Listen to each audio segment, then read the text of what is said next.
The boy took off his only coat to warm the freezing dog, and the millionaire watching from his limo did something shocking. The warmth of a cold heart. We are often told that you cannot pour from an empty cup. We are told that we must secure our own oxygen mask before helping others. But children don't read safety manuals. Children operate on a different frequency, one where compassion is an instinct, not a calculation. This is the story of a night where the temperature dropped to single digits, and my 7-year-old son, who owned almost nothing in this world, gave away the only thing keeping him warm. It's the story of how that single act of defiance against the cold melted the heart of a man who owned the city, and how a scruffy stray dog named Cash changed our destiny forever. The unwanted guest. The automatic doors of El Etel whooshed open, blasting us with warm, perfumed air. But it wasn't an invitation. A man stepped out. Rick, the store manager. I knew his name because he had chased us away twice before. He was slick, wearing a suit that was too tight and a sneer that was too practiced. You again, Rick sighed, checking his watch. This isn't a bus stop. You're blocking the display. Move it along. The bus is late, I said, my voice trembling. Please, it's 10 degrees out. We're just staying out of the wind. Not my problem, Rick said, crossing his arms. Shoppers don't want to see this when they leave. He gestured at our worn-out bags. Before I could argue, Leo tugged on my sleeve. He wasn't looking at Rick. He was looking at a dark corner where the brick wall met the pavement. Mom, Leo whispered. Look. Curled up in the shadows, almost invisible against the dirty snow, was a dog. It was a terrier mix, matted and filthy. It was shaking so hard its body was a blur. It wasn't just cold, it was freezing to death. Its eyes were squeezed shut, resigned to the end. Oh no, I breathed. We have to help him, Leo said. Is that your mutt? Rick snapped. Great, now I have to call animal control. The sacrifice. We can't take him, Leo, I whispered, panic rising. The shelter doesn't allow pets, we have no food. Leo looked at the dog, then at me. His eyes held a wisdom far beyond his 7 years. He doesn't need food right now, Mom. He needs warm. Leo let go of my hand. He stepped away from the protection of the awning and into the falling snow. Leo, come back, I called out. He didn't listen. He reached for his zipper. With fumbling, cold fingers, he unzipped his prized navy blue coat. Leo, I gasped. He shrugged the coat off. The freezing wind hit his small body instantly. He was left standing in a thin, faded superhero t-shirt. His arms immediately broke out in goosebumps. He didn't hesitate.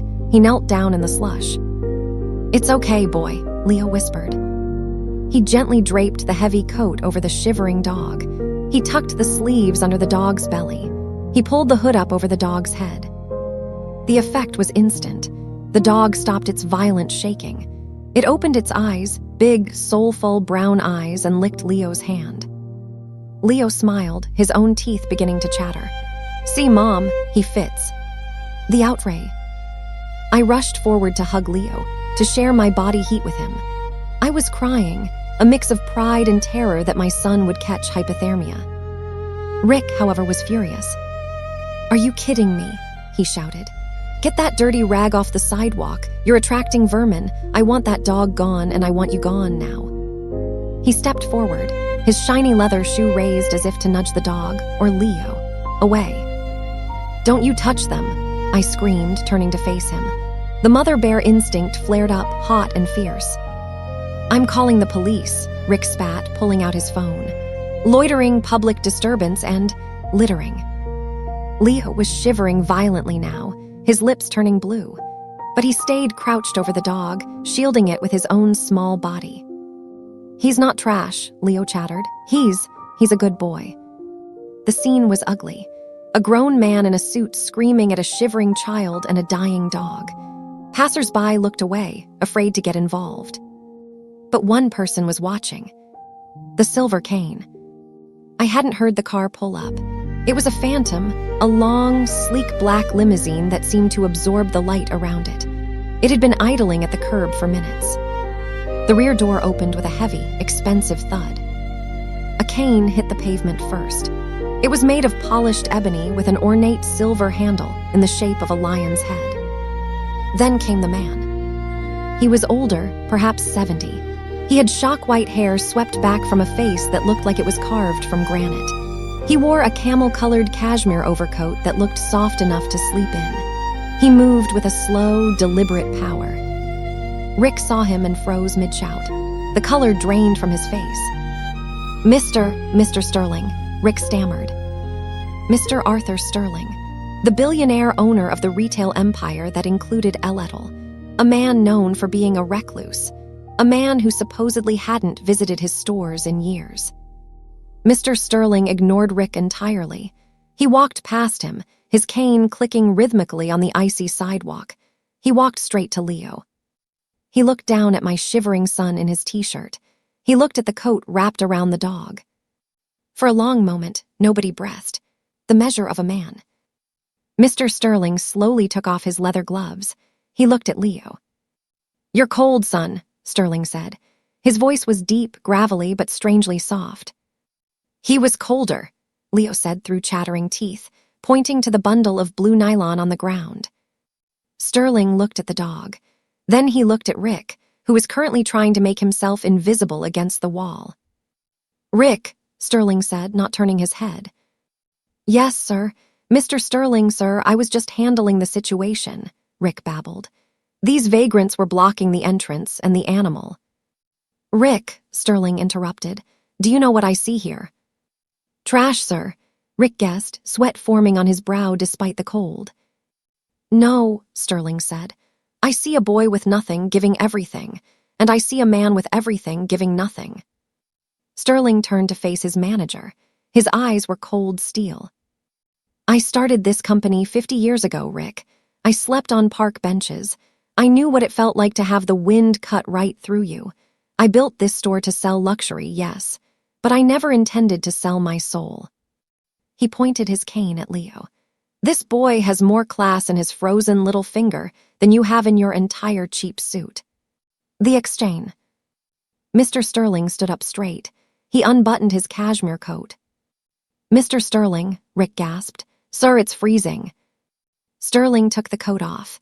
He draped it over Leo's shoulders. It was huge on him, trailing on the ground like a royal robe, but it was thick and warm. "Better?" Sterling asked Leo. Leo pulled the cashmere tight around himself. "It smells like fancy soap," he whispered. Sterling chuckled. Then he turned to Rick. He held out his hand. "Keys," Sterling said. "Sir." "Your keys, Rick, the store keys, the alarm code, all of it." "But, am I being transferred?" Rick asked, his voice high and panicked. "You're being promoted to customer," Sterling said. "You're fired. Get out of my sight before I call the police for animal cruelty and child endangerment." Rick, trembling, dropped a ring of keys into Sterling's hand. He looked around at the small crowd that had gathered, saw the judgment in their eyes, and scurried away down the street, disappearing into the snow. "Welcome to Elettle." Sterling turned to me. "Ma'am, I apologize. That man was a mistake I should have corrected long ago." He unlocked the glass doors of the store. "Please, come inside. It's too cold for business negotiations out here." "Business?" I asked, confused. "Mr. Sterling, we can't. We have the dog." Sterling looked down at the dog, who was now peeking out from the blue coat. "Bring him," Sterling said. "He's better dressed than most of my clientele anyway." We walked inside. The heat was overwhelming and wonderful. Sterling didn't care about the wet dog prints on the marble floor. He led us to the VIP lounge in the back.